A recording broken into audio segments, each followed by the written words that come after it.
I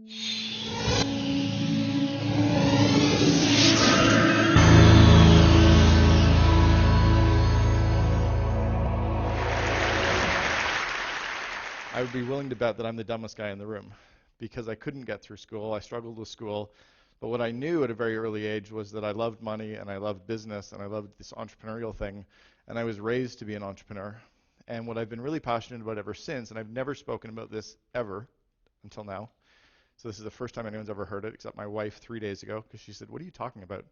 And I told her, is that I think we miss an opportunity to find these kids who have the entrepreneurial traits and to groom them or show them that being an entrepreneur is actually a cool thing. It's not something that is a bad thing and is vilified, which is what happens in a lot of society.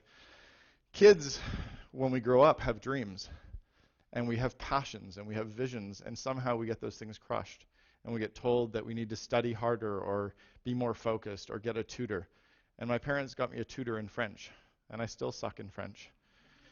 2 years ago, I was the highest rated lecturer at MIT's Entrepreneurial Master's Program, and it was a speaking event in front of groups of entrepreneurs from around the world. When I was in grade 2, I won a citywide speaking competition, but nobody had ever said, "Hey, this kid's a good speaker. He can't focus, but he loves walking around and getting people energized." No one had said, "Get him a coach in speaking." They said, "Get me a tutor in what I suck at." So as kids show these traits, and we need to start looking for them, I think we should be raising kids to be entrepreneurs instead of lawyers.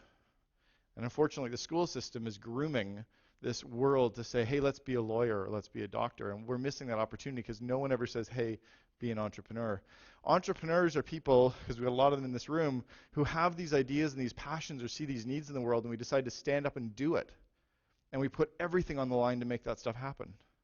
And we have the ability to get those groups of people around us and want to kind of build that dream with us. And I think if we could get kids to embrace the idea at a young age of being entrepreneurial, we could change everything in the world that is a problem today. Every problem that's out there, somebody has the idea for, and as a young kid, nobody can say it can't happen because you're too dumb to realize that you couldn't figure it out. I think we have an obligation as parents and a society to start teaching our kids to fish instead of giving them the fish. The old parable, if you give a man a fish, you feed him for a day. If you teach a man a fish, you feed him for a lifetime. If we can teach our kids to become entrepreneurial, the ones that show those traits to be, like we teach the ones who have science gifts to go on in science, what about if we saw the ones who had entrepreneurial traits and taught them to be entrepreneurs? We could actually have all these kids sprouting businesses instead of waiting for government handouts. What we do is we sit and we teach our kids all the things they shouldn't do. Don't hit, don't bite, don't swear. Right now, we teach our kids to go after really good jobs. You know, and the school system teaches them to go after things like being a doctor and being a lawyer and being an accountant and a dentist and a teacher and a pilot. And the media says that it's really cool if we could go out and be a model or a singer or a sports hero like Luongo Crosby. Our MBA programs do not teach kids to be entrepreneurs. The reason that I avoided an MBA program, other than the fact that I couldn't get into any because I had a 61% average out of high school and then 61% average at the only school in Canada that accepted me, Carleton. But our MBA programs don't teach kids to be entrepreneurs. They teach them to go work in corporations. So who's starting these companies? It's these random few people. Even in popular literature, the only book I've ever found, and this should be on all of your reading lists, the only book I've ever found that makes the entrepreneur into the hero is Atlas Shrugged. Everything else in the world tends to look at entrepreneurs and say that we're bad people. I look at even my family. Both my grandfathers were entrepreneurs. My dad was an entrepreneur. Both my brother and sister and I, all three of us own companies as well. And we all decided to start these things because it's really the only place we fit. We didn't fit in the normal work. We couldn't work for somebody else because we're too stubborn and we have all these other traits. But kids could be entrepreneurs as well. I'm a big part of a couple organizations globally called the Entrepreneurs Organization and the Young Presidents Organization. I just came back from speaking in Barcelona at the YPO Global Conference. And everyone that I met over there who was an entrepreneur struggled with school. I have 18 out of the 19 signs of attention deficit disorder diagnosed, so this thing right here is freaking me out. It's probably why I'm a little bit panicked right now, is other than all the caffeine that I've had and the sugar, but like this is like really creepy for an entrepreneur. Attention deficit disorder, bipolar disorder. Do you know that bipolar disorder is nicknamed the CEO disease? Ted Turner's got it, Steve Jobs has it. All three of the founders of Netscape had it. Like I go on and on. The kids, you can see these signs in kids, and what we're doing is we're giving them Ritalin and saying, don't be an entrepreneurial type, fit into this other system and try to become a student. Sorry, entrepreneurs aren't students. We fast track, we figure out the game. I stole essays, I cheated on exams, I hired kids to do my accounting assignments in university for 13 consecutive assignments. But like as an entrepreneur, you don't do accounting, you hire accountants. So I just figured that out earlier. At least I can admit I cheated in university. Most of you won't. I'm also quoted, weirdly, and I've told the person who wrote the textbook, I'm now quoted in that exact same university textbook in every Canadian university and college studies in managerial accounting. I'm chapter 8. I open up chapter 8 talking about budgeting. And I told the author after they did my interview that I cheated in that same course, and she thought it was too funny to not include it anyway. But kids, you can see these signs in them. The definition of an entrepreneur is a person who organizes, operates, and assumes the risk of a business venture. That doesn't mean you have to go to an MBA program. It doesn't mean you have to get through school. It just means that those few things have to feel right in your gut. And we've heard those things about, is it nurture or is it nature, right? Is it thing one or thing two? What is it? Well, I don't think it's either. I think it can be both. I was groomed as an entrepreneur. When I was growing up as a young kid, I had no choice because I was taught at a very early young age. When my dad realized I wasn't going to fit into everything else that was being taught to me in school, that he could teach me to figure out business at an early age. He groomed us, the three of us, to hate the thought of having a job and to love the fact of creating companies that we could employ other people. My first little business venture, I was 7 years old. I was in Winnipeg, and I was lying in my bedroom with one of those long extension cords, and I was calling all of the dry cleaners in Winnipeg to find out how much would the dry cleaners pay me for coat hangers. And my mom came into the room, and she said, where are you going to get the coat hangers to sell to the dry cleaners? And I said, let's go and look in the basement. And we went down to the basement, and I opened up this cupboard, and there was about 1,000 coat hangers that I'd collected, because when I told her I was going out to play with the kids, I was going door to door in the neighborhood to collect coat hangers to put in the basement to sell, because I saw her a few weeks before that you could get paid. They used to pay you 2 cents per coat hanger. So I was just like, well, there's all kinds of coat hangers, and so I'll just go get them. And I knew she wouldn't want me to go get them, so I just did it anyway. But and I learned that you could actually negotiate with people. This one person offered me 3 cents, and I got him up to 3.5. I even knew at a 7-year-old age that I could actually get a fractional percent of a cent, and people would pay that because it multiplied up. At 7 years old, I figured out I got 3.5 cents for 1,000 coat hangers. I sold license plate protectors door to door. My dad actually made me go find someone who would sell me these things at wholesale, and at 9 years old, I walked around in the city of Sudbury selling license plate protectors door to door to houses. And I remember this one customer who so vividly, because I also did some other stuff with these clients. I sold newspapers, and he wouldn't buy a newspaper from me ever, but I was convinced I was going to get him to buy a license plate protector. And he's like, well, we don't need one. And I said, but you've got 2 cars. Remember, I'm 9 years old. I'm like, but you have 2 cars and they don't have license plate protectors. And I said, I know. And I said, and this car here's got one license plate that's all crumpled up. And he said, yes, that's my wife's car. And I said, why don't we just test one on the front of your wife's car and see if it lasts longer? So I knew there were 2 cars with 2 license plates on each. If I couldn't sell all 4, I could at least get one. I learned that at a young age. I did comic book arbitrage. When I was about 10 years old, I sold comic books at our cottage on Georgian Bay. And I would go biking up to the end of the beach and buy all the comics from the poor kids. And then I would go back to the other end of the beach and sell them to the rich kids. But it was obvious to me, right? Buy low, sell high. You've got this demand over here that has money. Don't try to sell to the poor kids. They don't have cash. The rich people do. Go get some. So that's obvious, right? It's like a recession. So there's a recession. There's still $13 trillion circulating in the U.S. economy. Go get some of that. And I learned that at a young age. I also learned don't reveal your source, because I got beat up after about 4 weeks of doing this because one of the rich kids found out where I was buying my comics from, and he didn't like the fact he was paying a lot more. I was forced to get a paper route at 10 years old. I didn't really want a paper route, but at 10 my dad said that's going to be your next business. So not only would he get me 1, but I had to get 2, and then he wanted me to hire someone to deliver half the papers, which I did, and then I realized that collecting tips was where you made all the money. So I would collect the tips and get payment. So I would go and collect for all the papers. He could just deliver them, because then I realized I could make the money. By this point, I was definitely not going to be an employee. My dad owned an automotive and industrial repair shop, and he had all these old automotive parts lying around, and they had this old brass and copper. And so I asked him what he did with it, and he said he just throws it out. And I said, but wouldn't somebody pay you for that? And he goes, maybe. Remember, at 10 years old, so 34 years ago, I saw opportunity in this stuff. I saw there was money in garbage, and I was actually collecting it from all the automotive shops in the area on my bicycle, and then my dad would drive me on Saturdays to a scrap metal recycler where I got paid. And I thought that was kind of cool. Strangely enough, like 30 years later, we're building 1-800-GOT-JUNK and making money off that too. I built these little pin cushions. I was 11 years old in Cubs, and we made these pin cushions for our moms for Mother's Day. And you made these pin cushions out of wooden clothespins. So we used to hang clothes on clotheslines outside. And you'd make these chairs, and then I had these little pillows that I would sew up, and you could stuff pins in them, and because people used to sew and they needed a pin cushion. So, but what I realized was that you had to have options. So I actually spray painted a whole bunch of them brown, and then when I went to the door, it wasn't, do you want to buy one? It was like, which color would you like? Like, I'm 10 years old, you're not going to say no to me. And especially if you have two options, you have the brown one or the clear one. So I learned that lesson at a young age. I learned that manual labor really sucks, right? Like cutting lawns is brutal. But because I had to cut lawns all summer for all of our neighbors and get paid to do that, I realized that recurring revenue from one client is amazing.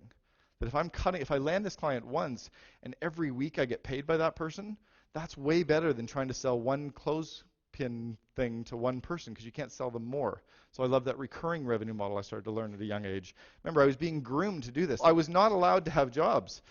I would caddy. I'd go to the golf course and caddy for people, but I realized that there was this one hill on our golf course, the 13th hole, that had this huge hill, and people could never get their bags up it.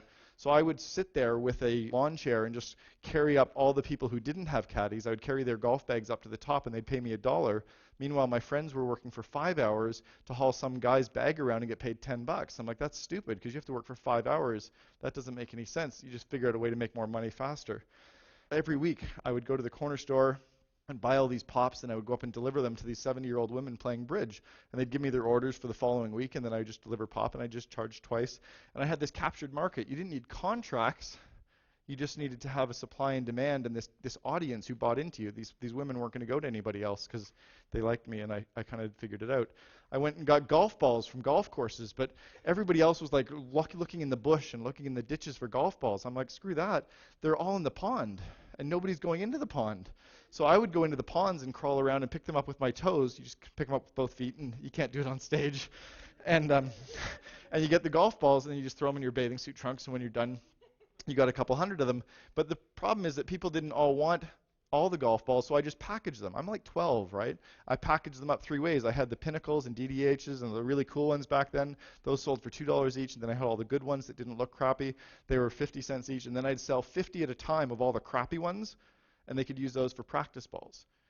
And I sold sunglasses when I was in school to all the kids in high school. This is what really kind of gets everybody hating you, is because you're trying to extract money from all your friends all the time. But it paid the bills. So I sold lots and lots of sunglasses. And then when the school shut me down, the school actually called me into the office and told me I couldn't do it. So I went to the gas stations and I sold lots of them to the gas stations and had the gas stations sell them to their customers. And that was cool, because then I had retail outlets. And I think I was 14. And then I paid my entire way through first year university at Carleton by selling wineskins door to door. You know that you can hold a 40-ounce bottle of rum and 2 bottles of Coke in a wineskin? So what, right? Yeah, but you know what? You stuff that down your shorts. When you go into a football game, you can get booze in for free. Everybody bought them. Supply, demand, big opportunity. I also branded it, so I sold them for 5 times the normal cost. I had our university logo on it. You know, we teach our kids and we buy them games, but why don't we get them games if they're entrepreneurial kids that kind of nurture the traits that you need to be entrepreneurs? Why don't you teach them not to waste money? I remember being told to walk out into the middle of a street in Banff, Alberta, because I'd thrown a penny out in the street. My dad said, go pick it up. He said, I worked too damn hard for my money. I'm not going to see you ever waste a penny. And I remember that lesson to this day. Allowances teach kids the wrong habits. Allowances by nature are teaching kids to think about a job. An entrepreneur doesn't expect a regular paycheck. Allowance is breeding kids at a young age to expect a regular paycheck. That's wrong for me if you want to raise entrepreneurs. What I do with my kids now, I've got 2, 9 and 7, is I teach them to walk around the house and the yard looking for stuff that needs to get done, come to me and tell me what it is, or I'll come to them and say, here's what I need done. And then you know what we do? We negotiate. They go around looking for what it is, but then we negotiate on what they're going to get paid. And then they don't have a regular check, but they have more opportunities to find more stuff, and they learn the skill of negotiating, and they learn the skill of finding opportunities as well. You breed that kind of stuff. Each of my kids has 2 piggy banks. 50% of all the money that they earn or get gifted, 50% goes in their house account, 50% goes in their toy account. Anything in their toy account they can spend on whatever they want. The 50% that goes in their house account every 6 months goes to the bank. They walk up with me. Every year, all the money in the bank goes to their broker. Both my 9 and 7-year-olds have a stockbroker already. But I'm teaching them to force that savings habit. It drives me crazy that 30-year-olds are saying, maybe I'll start contributing to my RRSP now. Shit, you've missed 25 years. Like, you can teach those habits to young kids when they don't even feel the pain yet. Don't read them bedtime stories every night. Maybe 4 nights out of the week read them bedtime stories, and 3 nights of the week have them tell stories. Why don't you sit down with kids and give them 4 items a red shirt, a blue tie, a kangaroo, and a laptop, and have them tell a story about those 4 things. My kids do that all the time. It teaches them to sell. It teaches them creativity. It teaches them to think on their feet. Just do that kind of stuff and have fun with it. Get kids to stand up in front of groups and talk, even if it's just stand up in front of their friends and do plays and have speeches. Those are entrepreneurial traits that you want to be nurturing. Show the kids what bad customers or bad employees look like. Show them the grumpy employees. When you see grumpy customer service, point that out to them. Say, by the way, that guy's a crappy employee. And say, these ones are good ones. If you go into a restaurant and you have bad customer service, show them what bad customer service looks like. Right? We have all these lessons in front of us that we don't take those opportunities. We teach kids to go get a tutor. Imagine if you actually took all the kids' junk that's in the house right now, all the toys that they're outgrown 2 years ago, and said, why don't we start selling some of this on Craigslist and Kijiji? And they can actually sell it and learn how to find scammers when they get email offers come in. They can come into your account or a sub-account or whatever, but teach them how to fix the price, guess the price, pull up the logos or the photos, teach them how to do that kind of stuff and make money. And then the money they get, 50% goes in their house account, 50% goes in their toy account. My kids love this stuff. Some of the entrepreneurial traits that you got to nurture in kids: attainment, tenacity, leadership, introspection, interdependence, values. All these traits you can find in young kids and you can help nurture them. Look for that kind of stuff. There's 2 traits that I want you to also look out for that we don't kind of get out of their system. Don't medicate kids for attention deficit disorder unless it is really, really freaking bad.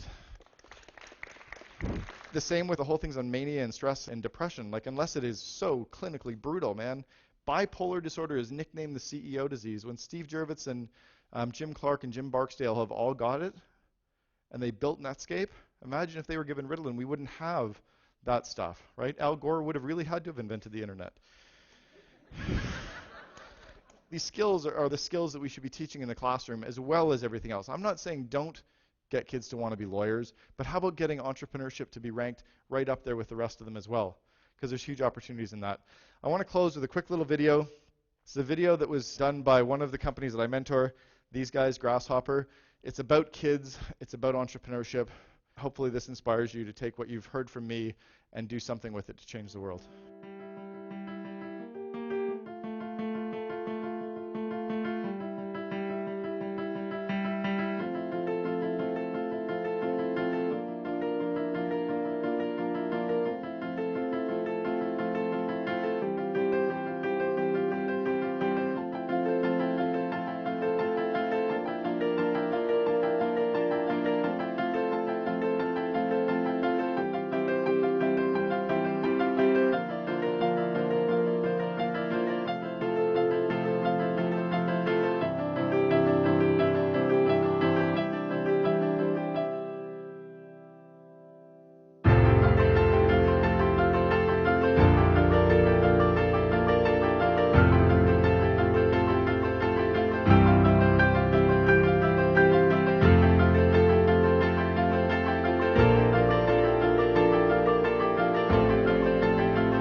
Thank you very much for having me.